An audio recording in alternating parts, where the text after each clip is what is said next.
come, André Lubin said imperiously. We go on location. If that is what the magazines want, that is what we'll give them.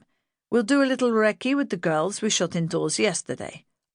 Offer so picky Miss Greenaway 2 sets of prints. See if she seriously likes her clothes being poured over by oi polloi, blown about in the rain, all that nonsense.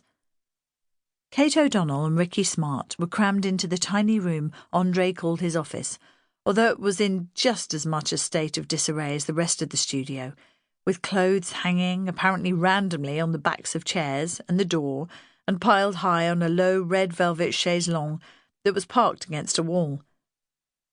She wondered what the purpose of that was at the same time as she felt Ricky Smart's hand fumbling where it had no right to be. But she had very little wriggle room to escape his attentions, and guessed that if she complained to André she wouldn't get much sympathy. "Stop that," she hissed at Smart, who stepped back slightly. "Where will we go?" she asked Lubin, interested in his latest idea almost in spite of herself. "David Bailey went to New York," Lubin said, "but there's no money for that sort of caper, so I think for a start we'll go to Highgate Cemetery. Lots of nice monuments. Even Karl Marx, that old bastard. A couple of tasty girls round his tomb will make him look like the old fraud he really was."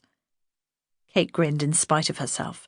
The combination of years of tub-thumping sermons from militantly anti-communist priests and the stark fear, which lingered, of the night the nation went to bed not knowing how Kennedy's and Khrushchev's brinkmanship would end, gave her little sympathy for the Russians, who had apparently chased André and Tatiana's ancestors out of their homeland with little more than the clothes they stood up in.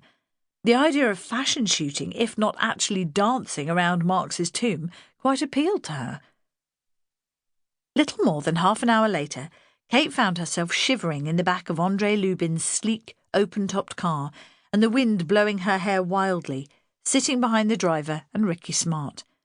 She could feel the power of the Mercedes and held on to the grab handle for dear life as André weaved in and out of the traffic in Camden and Kentish towns, and then accelerated with a roar up a steep hill with dense trees on one side until he screeched to a halt outside a massive entrance on the left side of the road and a similar entrance on the right.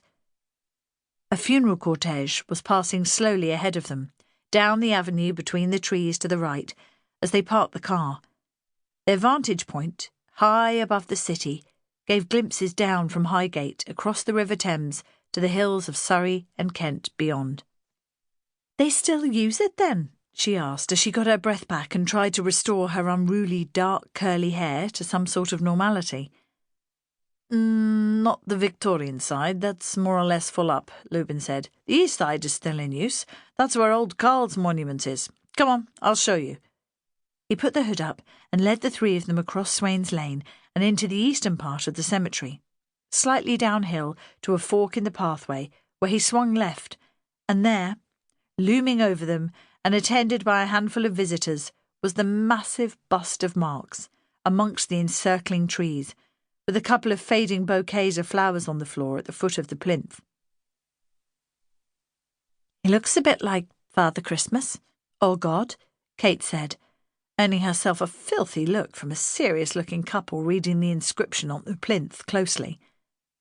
"A bit of a fraud either way," Ricky Smart muttered, glaring at Marx's disciples and giving Kate a slight shiver at hearing aloud what she might have thought but had never dared voice in the community she had grown up in. "Come on, let's have a recce," Lubin said. "What do you think, Kate? Cast your artistic eye over it, why don't you?"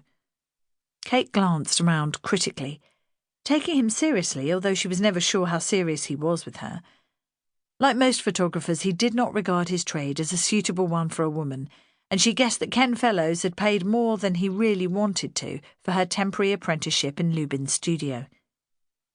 "I'm surprised it's so close to the road," she said. "You won't want those buildings in, will you?" She waved in the direction of Swains Lane, where some unattractive modern property could be seen. "But maybe this way, in amongst the trees? You could drape a few girls in there, perhaps." Lubin took out his camera and began to shoot quickly around the monument and a little way into the trees. "He's not actually under there, you know," he said, waving at Marx.